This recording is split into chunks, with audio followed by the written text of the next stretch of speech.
Welcome to Dirt Live Off-Road Racing Show. And here's your host, George Antill. Hey, welcome to Dirt Live, coming to you live from San Diego, California. Hey, big show tonight. We've got Armin Schwarz, the World Rally Champion. We've got Brett Robinson, Racers for the Wounded. We have Jake Velasco here for Tech Talk. Roger Norman will be joining us at the end of the show for a little information on the map. We have Video of the Week, a lot of things going on, including our live show starting Thursday down in Ensenada. We have live coverage of qualifying at 10 o'clock on Thursday. Place we can't tell you where it's at yet, but being secret. We have the Monster Party at 7 o'clock. They'll be live down there on the main street in Ensenada. Start out with Contingency.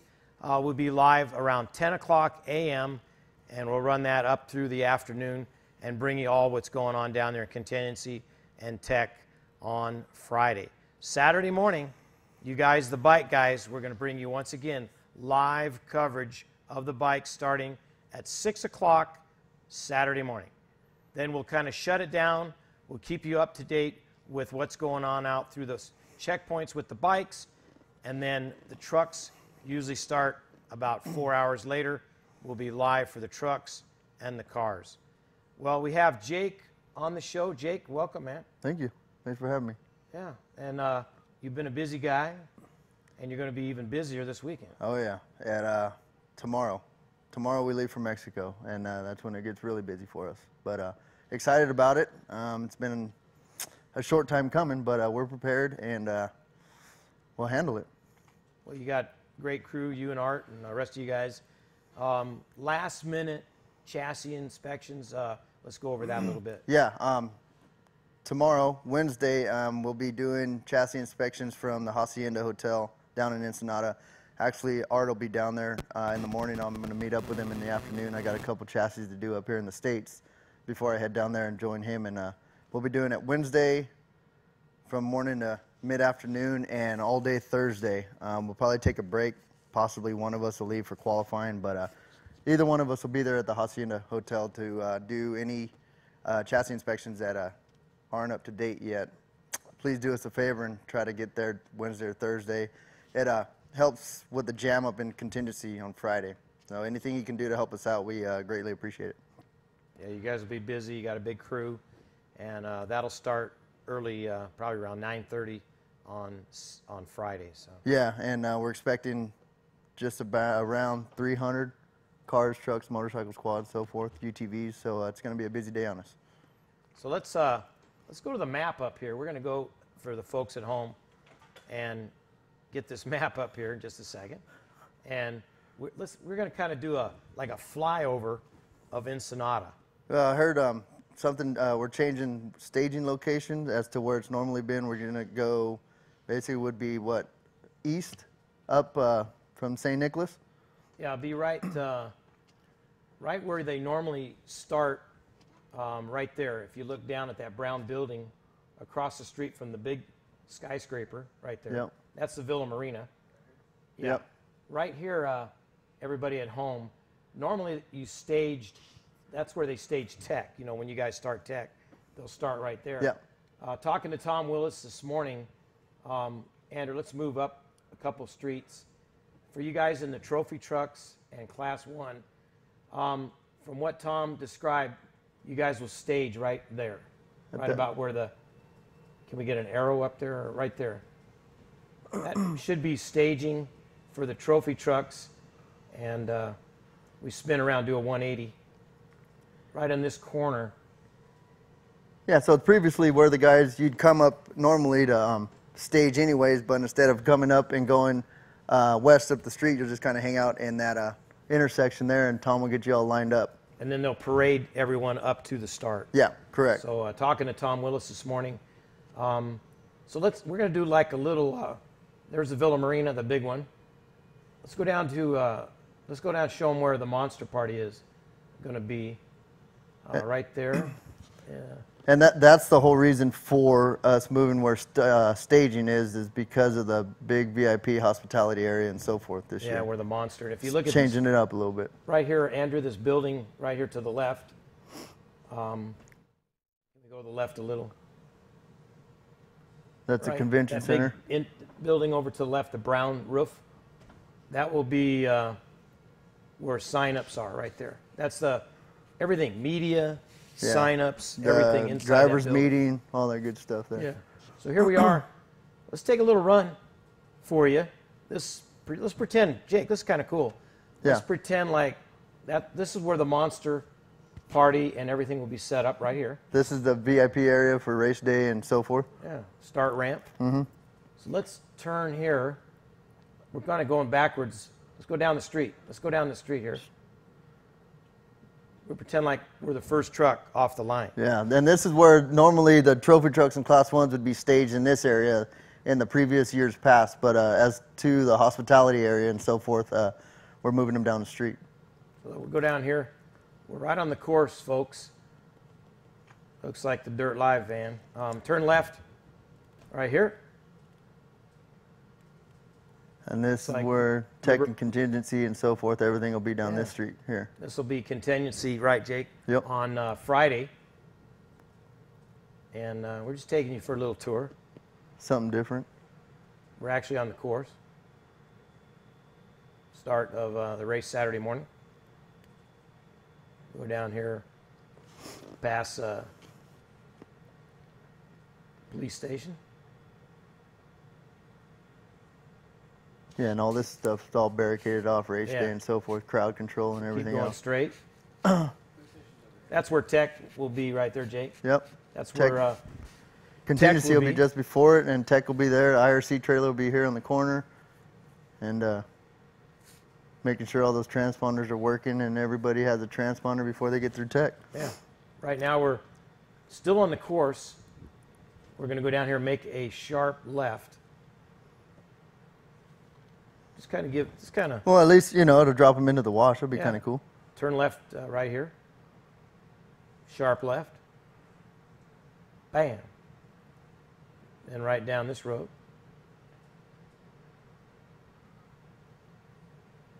Try Well- not to go in them buildings. And then down here, it heads into the wash, right? Yeah.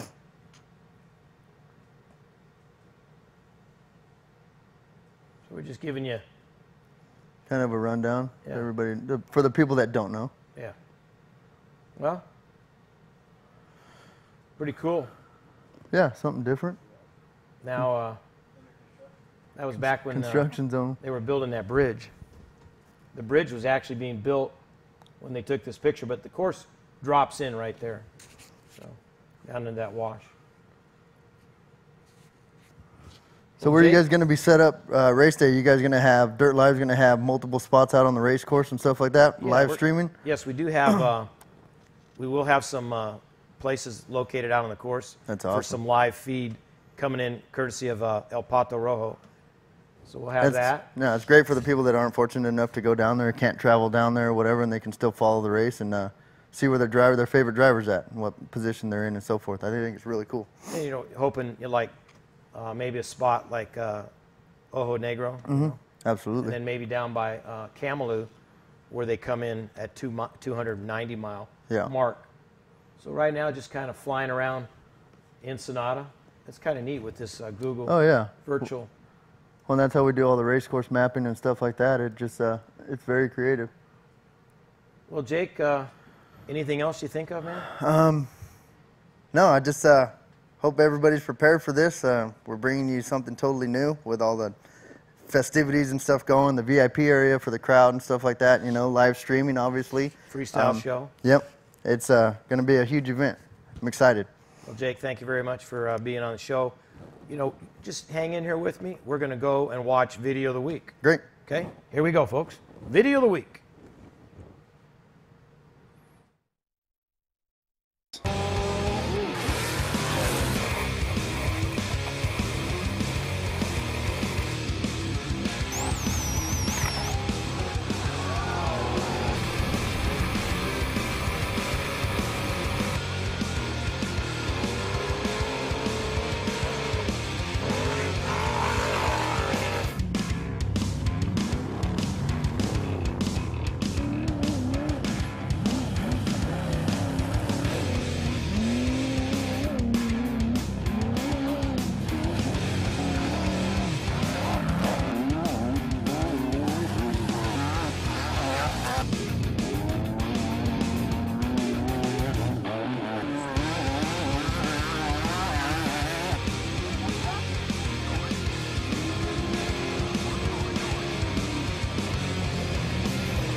The Eldorado brought you Power Pennies, where you get bonus spins for free play and bonuses follow you. Now, we're giving you more power to win with Power Ponies. Now win 5 times more on hourly races. More power to win. Win free play daily with random birthday bonus. Fantastic Friday slot tournaments. Win up to $1,000. Play Power Pennies at the Eldorado. In the subtropical land of the celebrated Baja 1000, you will find a wide-open country, deliciously sunny, rugged and untamed. Breathtaking sandy beaches hold together a spectacular mix of desert, mountains and canyons. Here, any yearning for an untapped freedom becomes a remarkable reality as you combine the adrenaline-pumping joy of high-performance off-road driving with the spectacular disclosing discovery of the unspoiled beauty of the mystical Baja Peninsula. Get behind the wheel today. Go to wideopenbaja.com. The Eldorado Reno 500 and Dirt Live Off-Road Expo and Vehicle Demonstration combined with off-road racing in Reno, Nevada, July 7th through the 13th. Come enjoy this jam-packed week of Monster Freestyle Motocross, Ninja Stunt Bike Team with a 2-day off-road explosion, and race tech under the famous arch in downtown Reno. Unlimited pre-run starts Sunday, July 7th with free off-road expo. Standard entry fees, no increase for this big race. Arrive and drive race programs are available through Wide Open Excursions. For complete details, visit hdarace.com or dirtliveexpo.com. All events are free. Hey, welcome back to Dirt Live. We're here with our special guest, Armin Schwarz, the number 15 trophy truck driver, all the way from Austria. Armin, you grew up in Germany. Welcome to the show, buddy. Thank you, George. Well, you know, you come from Austria, you know, you grew up in Germany. What kind of racing background did you start with over there? Well, I started with motocross and enduro riding. At that time when I grew up, we had all the forests where we could race and go out and use our bikes. And that was my start with getting into motorsport. So did you become a world champion at that? You know, like Joe Robert and some of the guys from Europe, you know? I would love to, but you know, I realized quite early that enduro riding, motorcycle riding is quite a tough environment. And I raced like 3 years in like a national championship and a smaller championship like the North Bavarian. I mean, quite a small one. I had a couple of good races there, but then I started working in a car dealership, and the owner was rallying. So I got from 2 wheels to 4 wheels, what was suiting me better. So let's jump into rally. This was something you started, about what age at that time?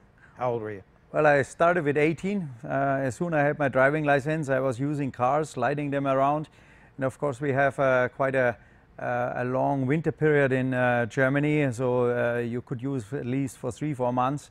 You had some ice and snowy condition, and that, of course, I love to go out and slide the car around. And that was how actually I got into car racing. Now, your first win, was it which part of it? Well, my first win was the Bavarian Championship, but it was way back in '84. And then I tried to bridge this for an international career. And it took me a while because, you know, you build your own car, but in Europe it is more based on manufacturer sport. So manufacturers have big resources, they have bigger budgets, and of course you race the same category than them. So it took me a while before I really got grip, but then a couple of years later in '86, I won like a privateer's European Championship in different countries, and that was actually my kickoff where I got an Audi contract.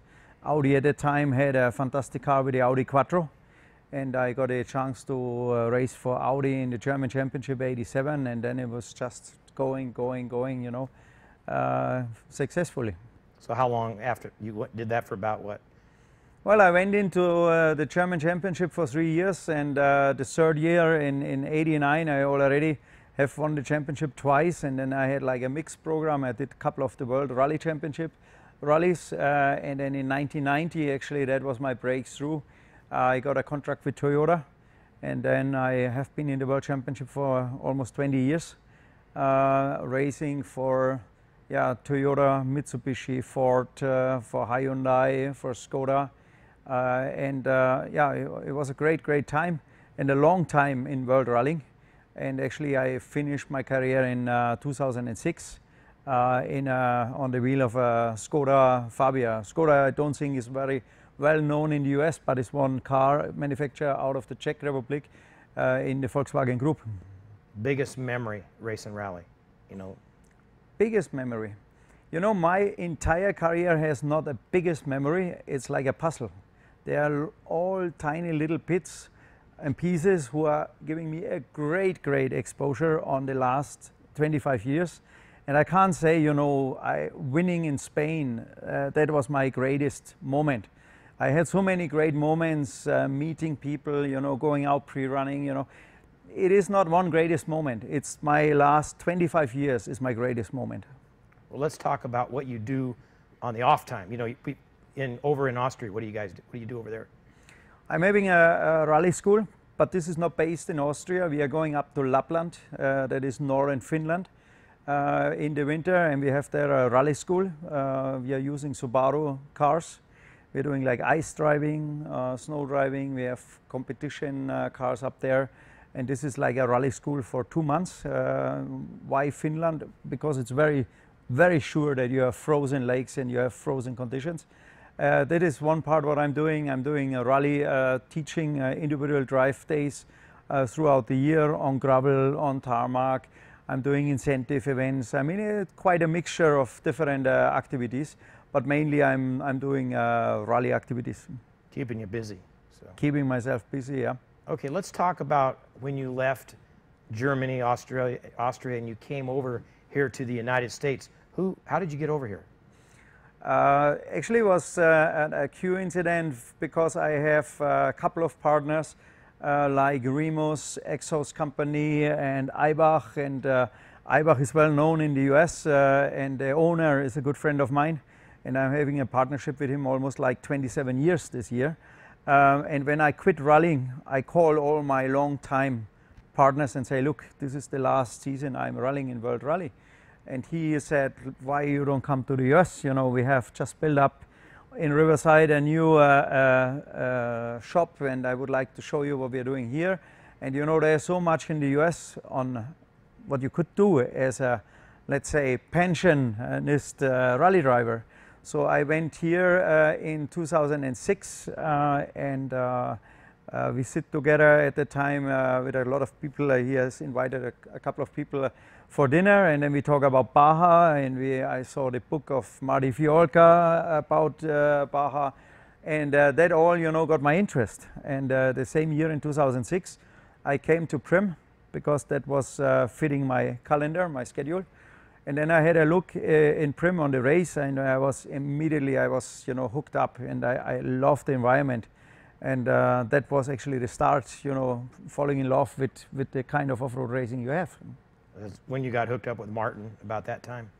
Yeah, that was also the same time because we tried to find a team because, I saw Prim, the racing, and I couldn't stand out there and watching racing. I wanted to drive. So then Wilfried Eibach, he came with me and we went down, saw a couple of teams, and then he know Martin, and he said, well, what, why not give Armin a chance in your class 1, give him a ride. So the day after the race, I had a chance to drive his class 1. And of course, that was so fantastic for me. I mean, coming out of a world rally car, what is really good performance, but then getting to something what is totally new and having much greater performance in rough terrain. And for me, rallies like Kenya, like a safari rally, or like Greece, Acropolis rally is maybe not so known here. It's a very rough and gravel rally and very demanding rally. That has been my favorite events, and that fit actually the picture of Baja racing or off-road racing very much. So we straight away tried to get a drive in 2006 at the Baja 1000. And that was actually my first race I did. Martin rented a car for me, a class 1. And lucky enough, we draw the 101. So we have been first class 1 off the line on my first race here. And we had a very good race, but we couldn't get it to the finish because the engine died on that class 1. But this was it. I mean, this was, I know exactly what I want to do, and there was racing here. Well, let's talk about, I know you have a favorite spot in Baja that you like to race. Yeah, favorite spot, what I quite like and what mirrors to me very much Mexico is San Felipe. I mean, all the area, all the coast down there, the Sea de Cortez, and also having that great memory because we had a first overall win in San Felipe with the Class 1 a couple of years ago, and that is one of my favorite spots.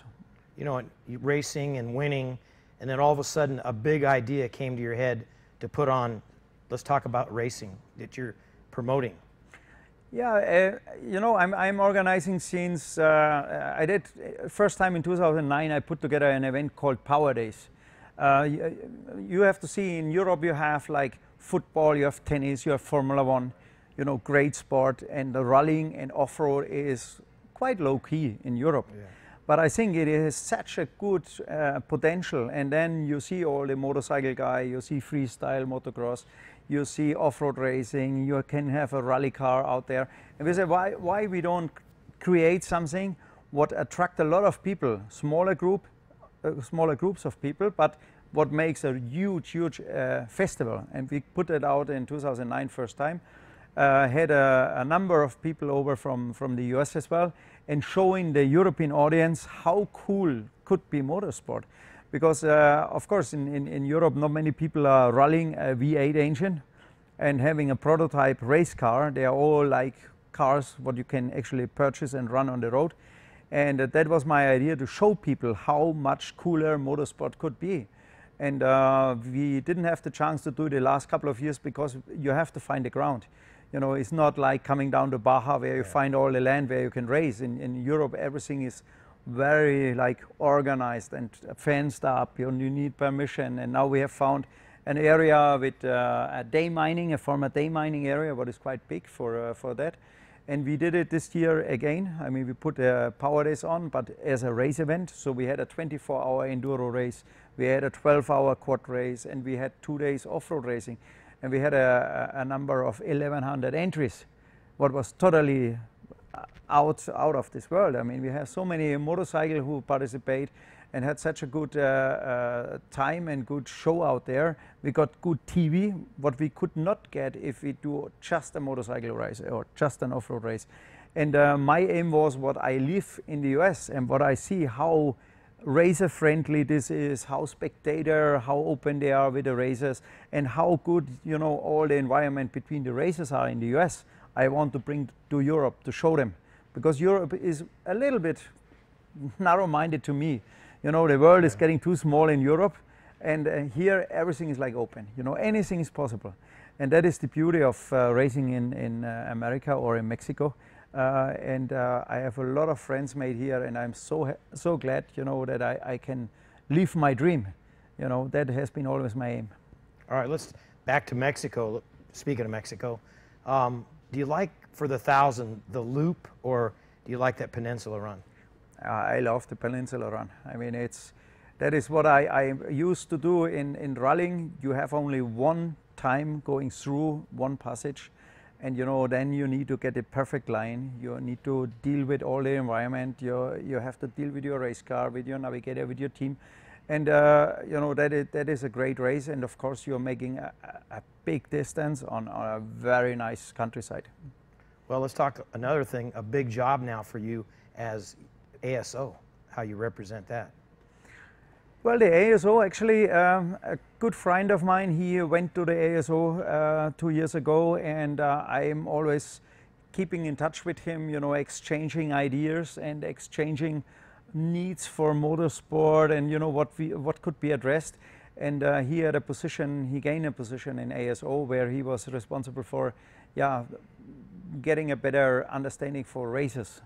And one thing was when I saw the environment in the US and how strong and competitive racing here is, I find it, you know, sad that nobody was challenging, you know, the racers in Dakar. Because I think here in Baja or in the United States, there are so many great racers and race teams and cars out there who really could challenge, you know, Stefan Peter Hansel in Dakar. But I think what they don't understand, you have a different mentality here, you have a different regulation here, so look into that. Because this is a very European thing. You get so narrow-minded, you don't look out of your frame. And that's what I'm trying to do, to give an opportunity to the ASO, to give more an open view what is happening in the US.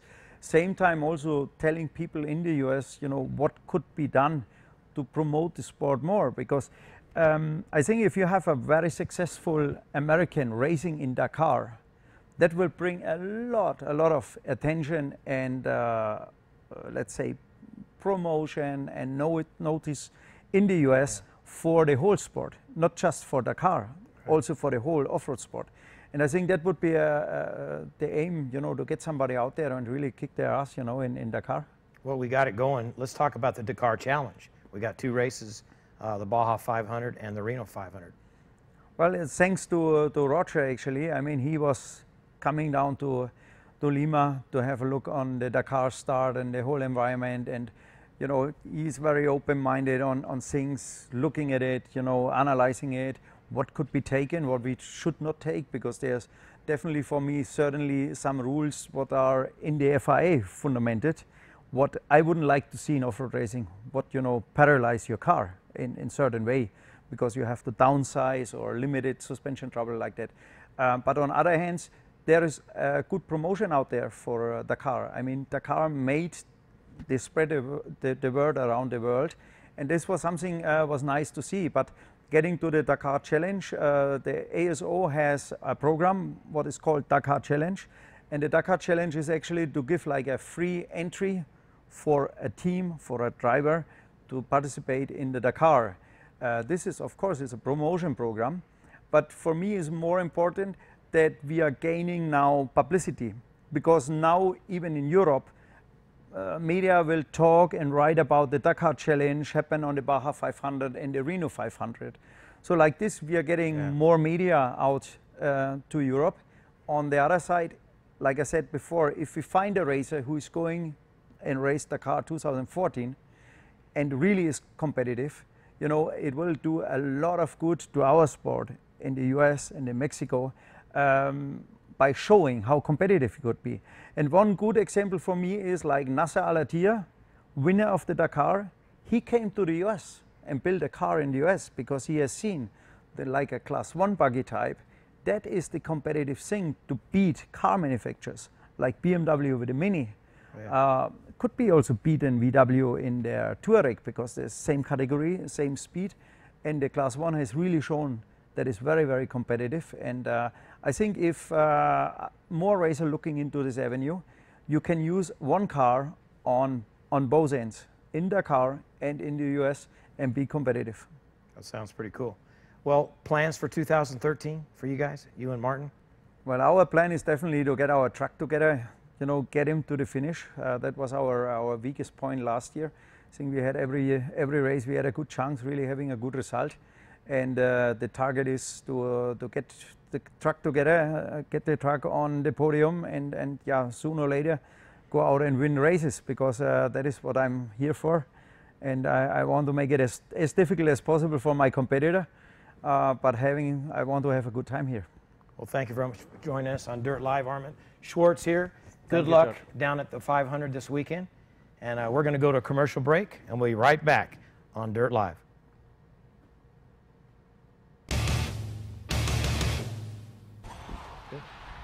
The Eldorado Reno 500 and Dirt Live Off-Road Expo and Vehicle Demonstration combined with off-road racing in Reno, Nevada, July 7th through the 13th. Come enjoy this jam-packed week of Monster Freestyle Motocross, Ninja Stunt Bike Team with a 2-day off-road explosion, and race tech under the famous arch in downtown Reno. Unlimited pre-running starts Sunday, July 7th with free off-road expo. Standard entry fees, no increase for this big race. Arrive and drive race programs are available through Wide Open Excursions. For complete details, visit hdarace.com or dirtliveexpo.com. All events are free.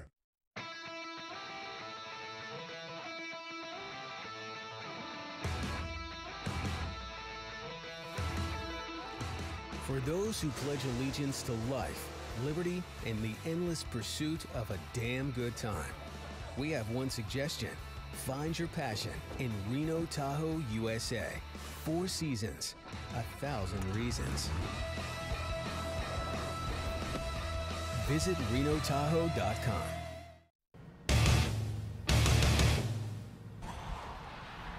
Hey, welcome back to Dirt Live. We're here with our other guests, Brett Robinson and John Graves. Welcome to the show, guys. Thank you. It's good to be here. Well, you know, you guys are veterans, and we just had Memorial Day weekend this weekend. And, you know, the country's pretty proud of what you have done, Brett, for this country to let us be able to do the things we get to do every weekend. Thank you. It's an honor to be here. It's just a job. I don't really know what to say about it, but thank you very much. Well, we thank you for what you've done, and definitely you put in some time. Let's talk about Brett. Back before you got into service, Brett, what would you do? It's really right out of high school. It's something I always wanted to do, and I decided I'd join the Army, and wasn't sure I'd make it a career, but ended up doing that.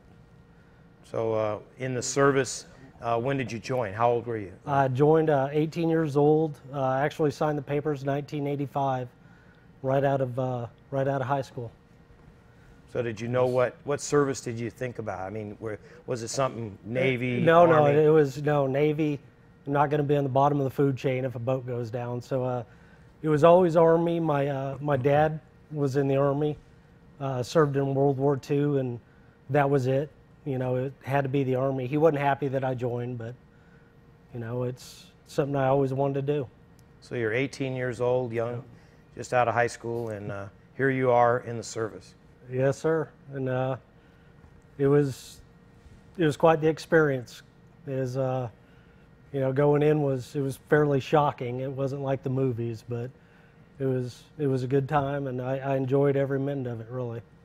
Well, you know, with this country's been through a few things lately in Iraq and Afghanistan. So what play? You know, you've been there for how many years now? I was in 20 years, just over 20 years, really, when I retired.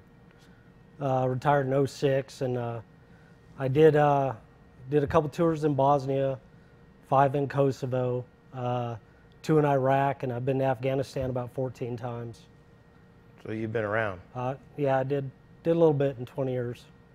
The different, you know, areas of the country, which, I mean, any better to be at, or is there not really a better place to be? I mean, you're over there protecting the United States, and you know, tell us a little bit about, was there some worse place you might have been? Well, I've been to, I believe, right around 52 countries, and there's no place better than America. Every place I've ever been, to me, there's nothing that compares with America. So. Well, in 20 years, and definitely the tours you've done, you've got to have some great stories and great memories, and let's talk about, why don't you share a couple with us? You know, I mean, you got to have a couple. Well, I just got back in contact with, when I was a first sergeant in the 82nd, one of my squad leaders named Jake Beatty, and him and I were in Mosul. It was our second tour in Iraq. We were in Mosul right after the bombing of the Chow Hall. They sent us up there, try to get things, help out, and there was a Route Azuzu where everybody kept getting hit on Route Azuzu. So we went out and set up a traffic control point, doing some searches, see if we could find, you know, catch somebody with their pants down. And pretty big explosion about 100 meters from us, and we didn't know exactly what it was. So I looked at Sergeant Beatty, and I'm like, let's go over there and look at it. We thought it was maybe a mortar, because they would fire a mortar and then, you know, kind of run. So we walk over there and look down, and I pick up the tail fins of an RPG. And I was like, oh man, that was an RPG. And none of us heard it shot. Usually you'll hear it shot and then the boom, but he had to be real close. And as soon as we figured out what it was, we, boom, heard it shot, and we turned. The big orange football was coming right at us, and it went directly in between us and hit the wall, blew up. Both of us went down, and everybody started engaging, and him and I were just looking at each other, giggling like schoolgirls, because that's all you could do. It was kind of a little surreal experience, but it's just one of them. There's quite a few stories like that I could go on, but Yeah, it's major pucker factor there. Yeah, you know? yeah, it's always after the fact. When it happens, not so much, but after, when you realize what could have happened, it was, you know, it was, but it was fun. It was a good time. Now, on all those tours, you never were injured? No, I got very lucky. My battalion, the very first tour, we had 78 wounded, 10 KIAs. 3 of the KIAs were my kids. And it's got to be pretty tough. I mean, guys that you worked with and you guys live with, and it's, you know, and right there, I mean, you know, like I said, you guys do such a great job. I mean, to give up your life, you know, to help us, you know, be able to do the things we do, like I said earlier. And I'm sure you lost so many good friends. It's pretty terrible. yeah. But, you know, Brett, you got out of the service and you decided, you and a couple of your buddies, and we're going to talk to John in a minute here. John wasn't in the service, but John is a guy that definitely we'll talk to in a second. He plays a great part in what you did. So you come back after the service and you decide, what made you want to race the Baja 1000? I'd seen it, you know, Wide World of Sports. I remember it when I was a kid. I didn't really understand it. And then, of course, it's like everybody else, you see the movie Dust to Glory. And I wanted a challenge, and I wanted to compete and stay active and try new things, you know, just keep living life. And I don't know if it's, you know, you miss the military. And needed something like that to get the adrenaline going, and kind of decided to stand and decide I was going to race the 1000. And a buddy of mine who never really rode motorcycles was like, what's that? I showed him Dust to Glory, and he's like, I'm in. So at that point, we decided that, you know, we're going to race the 1000. And that night, when I went to bed, I started thinking about it, and I was like, you know, this might be a great platform to raise money and help the Wounded Warrior Project. So got home and we explained to the Wounded Warrior Project what we wanted to do, and we wanted to try to raise money. And another great friend, Russ, set up a website for us, and we got the website, and we ended up raising, that race we raised $40,000 for the Wounded Warrior Project. And it's a great deal. It's a good deal. Well, you know, you had to put a team together. You talked about that. Let's bring John, sorry about that. John, I know you had Scott on the team with you. John, you know, you've raced, you know, many races. And you probably just was very impressed with, here these service guys wanted to race. Yeah, I liked what they were doing, and I wanted to be able to contribute something. So, and I knew they'd never been down to Baja before. And I'd raced once before, and then I'd been down to Baja since the 90s. So I sent him a message and said, hey, you know, I'll take you guys out. Just fly out. I got a couple bikes. I'll take you down there and, you know, let you know what you're going to be in for. And almost killed him in the heat because we did it in August. And but yeah, it was a good learning experience, and we had a little bit of fun. Yeah. Lot different. How do you compare it to being in the service? I mean, in Afghanistan, and then compare that to the Baja, you know? Actually, there's a lot of similarities, and the reason that now I'm actually starting this into its own nonprofit is because, you know, I road raced, but I'd never raced on a dirt bike before. Rode them as a kid, but just the camaraderie down there. We would have a problem. People would stop, ask us if we needed help. They were giving us fuel at times a day. It was more like the military. It was very tight-knit group of people, and every day now, that's all I think about is getting back down there and doing it. But if it wasn't for John, I tell you, I don't know if we would have finished, because I had absolutely no idea how hard it would be. I thought it would be, you ride a motorcycle 1,000 miles. No big deal, you know. Anybody could do that. Hell, Mouse McCoy did it. He wasn't Ranger qualified. I could do it, but yeah, now I know. That's a very elite athlete those guys are, and a lot of respect for them. It's very tough. Because, you know, as a Ranger, you guys are highly trained and trained to do a lot of wild stuff in the middle of the night and fly in and sneak in and rescue people, and here you are in Baja. And let's talk about, so you had to pick this team, a hand-picked team. Let's talk about your team you picked. It started off that Scott and I thought we could do it alone. And when John contacted me off of Adventure Rider, said we want to help, come on down, he brought along Alan Durr, and they took us out and we called it Baja Boot Camp. And they showed us just how hard it was going to be. And Alan, he was an MP in the Army, and another Chris Lang came down, a guy I work with who was a Marine, and he was a phenomenal rider. And we were like, oh, you know, Chris, you want to ride? And he's like, yeah, I'll ride. And Alan, you want to ride? And then another guy, Ed, who was he was a Navy SEAL in Vietnam, who had been riding us, and he'd done, I think he's raced what, 30 times? Yeah, he was between bikes and cars, years, and yeah, he's been down it you know, quite a bit. great experience. Yeah. And we all kind of meshed pretty good together, and if it wasn't for, you know, John really stepping forward, it never would have happened like it happened. But Probably would have done first place.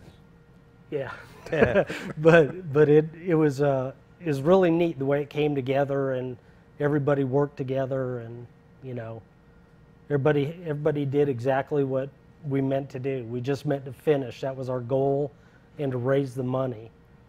We fell a little short. Our goal was $50,000. We raised $40,000, but we're going to keep pushing it. We're going to try to help guys get into racing now. Well, let's talk about the experience. You know, 2012, you guys did great. You go ahead and explain how you did, and then we'll get into how we raised, you know, we're going to raise money for you guys. We'll talk about that. So let's talk about that experience in 2012, all the way down the peninsula. You know? Yeah, it was really, it was tough. I've done quite a bit of road racing, and in my time, I've never ever got arm pump. And as soon as, because I started the race, as soon as I started, I was not, I think it was 24 miles in when I looked at, see how far in, because I was like, I have to be getting close. And I could barely hold the handlebars. I was so excited, and it's such a big deal. I didn't realize it. Yeah, I knew it was a big deal, but you don't really realize how big till you're there. And we had it broken down where I was doing 3 stages, shorter stages, and I would hand the bike off to Ed. Ed would go, I'd get back on, Ed would go again, and then I would take it down to Scott. And now Ed's 62 years old. Wow. And he got hurt on his second stint pretty bad, and he was really, really late. So when I got on at Portecitas, it was already getting dark, and I didn't have the race light. The race light was all the way at Coco's. So I had to ride the bike with just a regular little daylight on it for 120, 130 miles with no light, well, a very iffy light, and made it. But then Scott, who was the new rider, did his job. He handed it off to Alan. Alan had some problems. He had 3 flats. So he was almost like 6 hours late. Yeah, it was scary. You know, I actually got on another bike and rode out, found him, and brought him the rest of the way in. And then Chris got on. Chris did a phenomenal job. He's nuts. He's our Marine. Yeah, and, the light came loose. Yeah, he was. And he riding, rode with one hand on the light and one on the throttle for all the way, 70 miles or something. All the way down to San John. Ignacio down to, I was down in Constitution or Insurgentes. Yeah.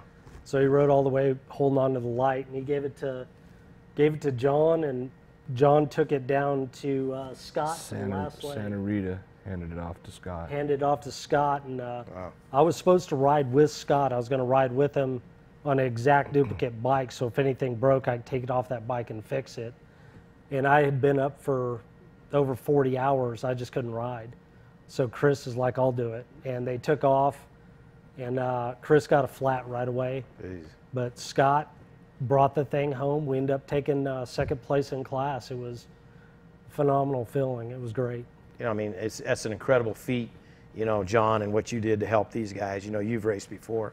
You know, and I probably, you know, without you being what you've done, you know, a Marine, you got the Army Ranger, and you guys I think that really kind of helps you, you know, to be able to think a little bit more beyond to, you know, like you said, when the lights come, you don't have lights or the light comes loose, it gives you, you know, you got a little more of a challenge, because when you guys were over, you know, in Afghanistan and Iraq, you got to think for yourself a lot to keep yourself alive, you know. Yeah, and you know, Ed said he goes, it's because of what you guys did. He goes, that's because we're not good riders, you know. Right.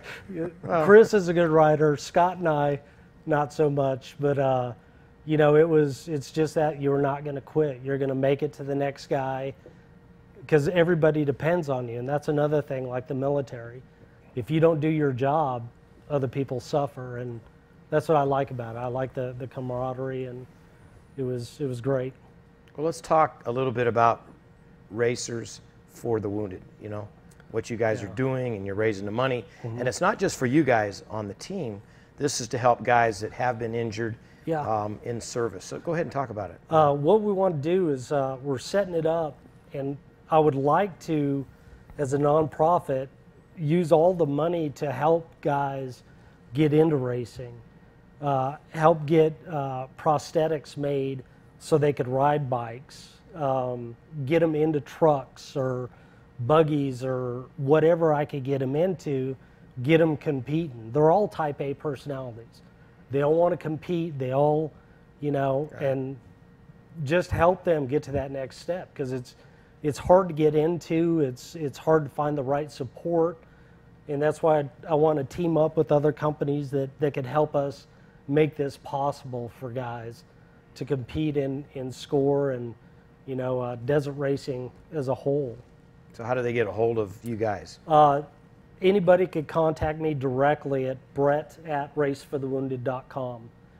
You go to our website, Race for the Wounded. There's actually volunteer pages if you'd like to volunteer to help us out in any way. Right now we're still waiting on the nonprofit. Hopefully it'll be through within a month.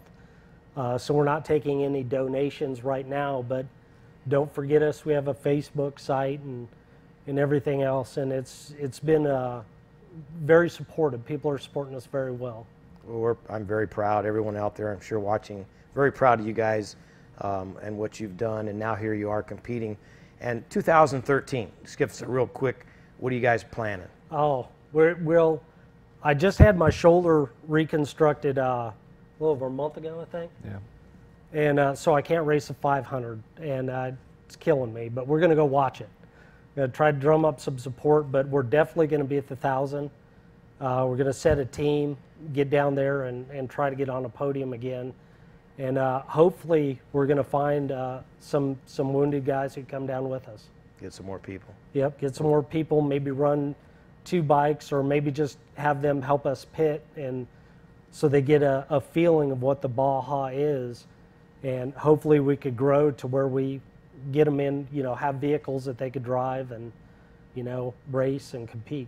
Well, you know, I want to thank you, Brett, John, and Brett, sharing your story and what you've done and trying to put all this together. And we're waiting. We'll be able to see you at the 1,000 and probably hang out with us at the 500. Come down there and join us on the show at Dirt Live. You and John come down. Thank you very much once again. Dirt Live. We're going to go to a commercial. We'll be right back with some more good stuff.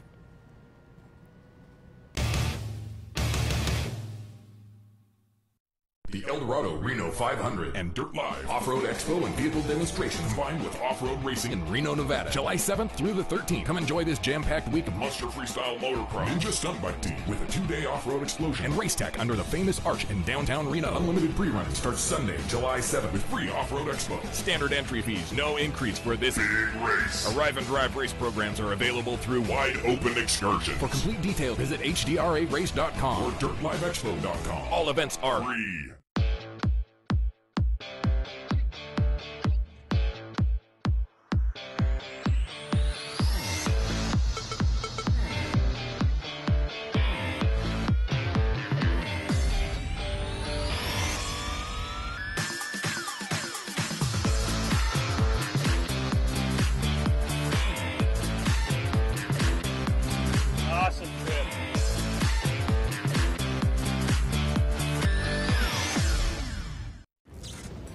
The Eldorado brought you Power Pennies, where you get bonus spins for free play and bonuses follow you.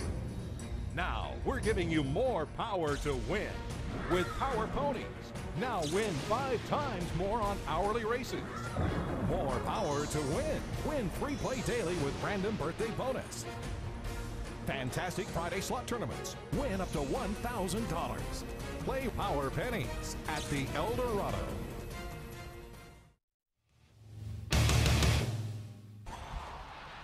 Hey, welcome back. We're here with Roger Norman. Roger, big race coming up in a couple days, and we got a few things to talk about to point out to some of the racers out there on the course. So go ahead and kind of cover some of these things for us.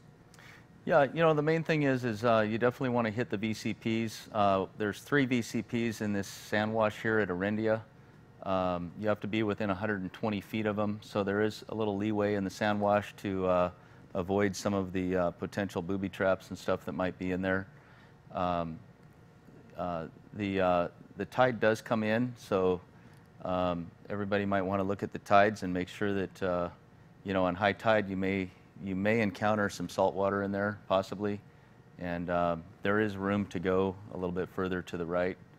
So just beware of potential high tide issues. Then if we move up a little bit further. Go up the coast Right a little there. right there. This spot right here has traditionally been in either or over the years. It's a really steep hill right on the coast.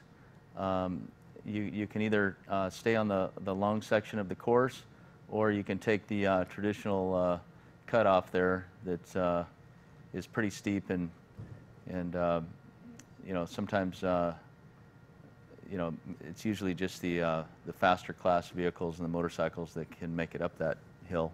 Yeah. But that is an option for this race. It does cut off a lot, but it is a difficult hill, and it's available if people want to take it. All right.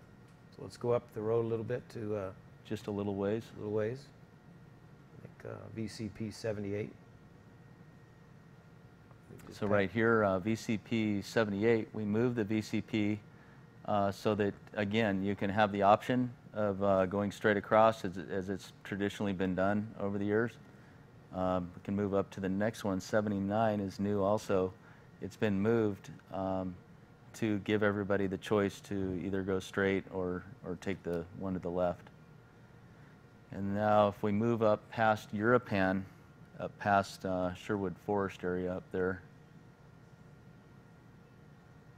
we can see there's a couple more areas up there where there's some either ors that have been used traditionally over the years.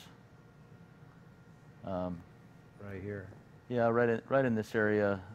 Actually, if you go back a little bit to the left here, there's a couple little spots right in here where, you know, there's a couple either ors. There's one right here. If you move to the right a little bit, there's a couple more little ones in there. It's just, you know, you might be able to pass somebody in that area. And then up here where it says stay right, there is a wrong way posted on that road, and that is a big problem. If you take it, it will be a penalty. That road is closed to us because the rancher doesn't want us on that road. So the course now goes to the right instead of the traditional course.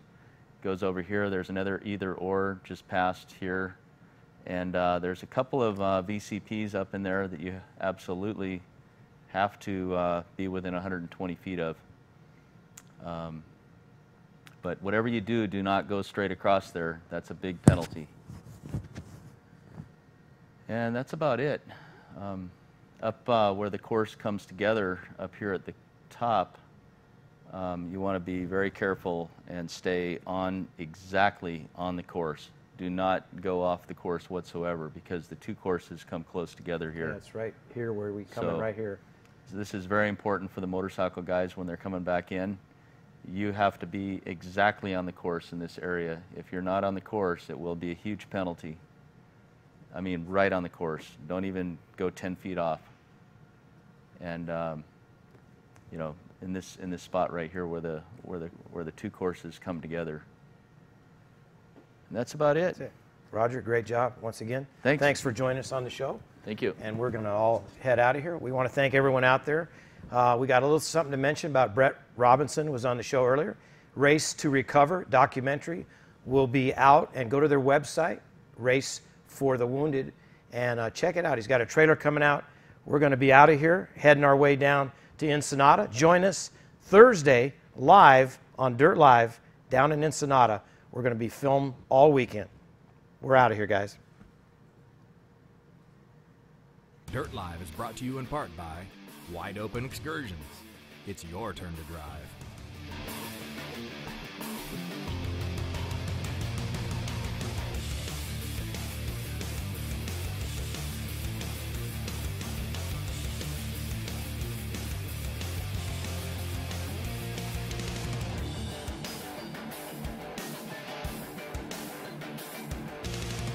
Dirt Live, promoting racers one interview at a time.